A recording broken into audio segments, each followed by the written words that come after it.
आवाज मानदेशाचा। मानखटावचे भाजपा आमदार जयकुमार गोरे, सांगलीतील डॉक्टर पतंगराव कदम, सोनहिरा सहकारी साखर कारखाना वांगी येथे नुकताच डॉक्टर पतंगराव कदम यांचा लोकतीर्थ पूर्णाकृती पुतळा आणि स्मारक अनावरण लोकार्पण सोहळा संपन्न झाल्यानंतर राजकीय गुरु असलेल्या पतंगराव कदम यांच्या स्मारक स्थळी कार्यकर्त्यांसह जाऊन नतमस्तक झाले। यावेळी जुन्या आठवणींना उजाळा दिला। जात असताना मला मनापासूनचा अभिमान आहे की त्यांचा कार्यकर्ता म्हणून काम करत असताना त्यांनी जे काम या कडेगाव पोलीस मतदारसंघामध्ये उभं केलं, या भागाचा दुष्काळ मी बघितलेला आहे। तो दुष्काळ त्यांनी संपवला। आज हा भाग सुफलाम झाला आणि या भागातली औद्योगिक क्रांती असेल, शैक्षणिक क्रांती असेल, ही सगळी क्रांती त्यांनी उभी केली। त्यांच्या पावलावर पाऊल ठेवून मी माझ्या मतदारसंघामध्ये दुष्काळ मुक्तीच्या दिशेने लढाई उभी केलेली आहे। ती लढाई अंतिम टप्प्यामध्ये आहे। विकास कामाच्या दृष्टिकोनातून पुढे जात असताना बरंचसं काम आम्ही पुढे घेऊन जाऊ शकलो आणि ह्या सगळ्या माझ्या राजकीय प्रवासामध्ये, सामाजिक प्रवासामध्ये पतंगराव कदमांचं खूप मोठं योगदान आहे। किंबहुना ते नाव वगळून माझं राजकीय कर्तृत्व असेल किंवा माझं जीवन अपूर्ण आहे अशा पद्धतीच्या भावना या निमित्तानं व्यक्त। मी या ठिकाणी साहेबांच्या समाधीचं दर्शन घेत असताना सगळ्यांना मी आज मुद्दाम घेऊन आलो की या कर्तृत्वानं, या माणसानं जे कर्तृत्व घडवलेलं आहे त्याच कर्तृत्वाचा विचार घेऊन आपण सगळेजण पुढे चाललोय।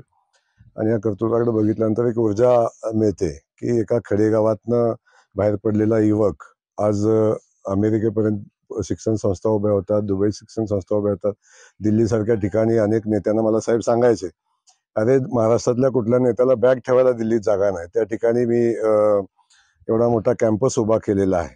हजारो विद्यार्थी तिथं शिक्षण घेतात। त्या साहेबांना मी मनापासून आदरांजली वाहतो, मनापासून वंदन करतो आणि या ठिकाणी साहेबांच्या विचारानं पुढे जाण्याचा माझे सगळेच सहकारी आम्ही मिळून संकल्प करतोय।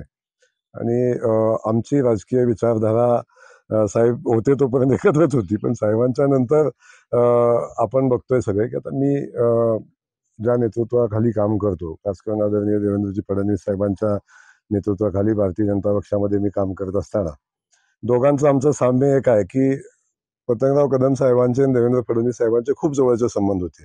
आणि माझी पहिली ओळख देवेंद्र फडणवीस साहेबांची आदरणीय पतंगराव कदमांनी करून दिली। आम्ही रात्रीच्या जेवणाला मला घेऊन गेले आणि त्याच दिवशी देवेंद्र फडणवीस साहेब आले आणि आमची पहिली ओळख त्या ठिकाणी झाली होती। बघा, आता ते नेतृत्व नाही, हे नेतृत्व माझ्यासोबत आहे, असा योगायोग आहे। कदाचित हे पुढे घडणार होतं म्हणून साहेबांनी ते केलं तर मला माहिती नाही, पण ठीक आहे। आम्ही सगळेजण या ठिकाणी संकल्प करतोय की साहेबांच्या विकासाच्या वाटेनं साहेबांनी दिलेले आदर्श घालून सामान्य लोकांसाठी केलेलं राजकारण आणि कार्यकर्त्यांना सांभाळण्याची जी कला आहे ती साहेबांच्याकडूनच माझ्यासारख्या कार्यकर्त्याकडे आली।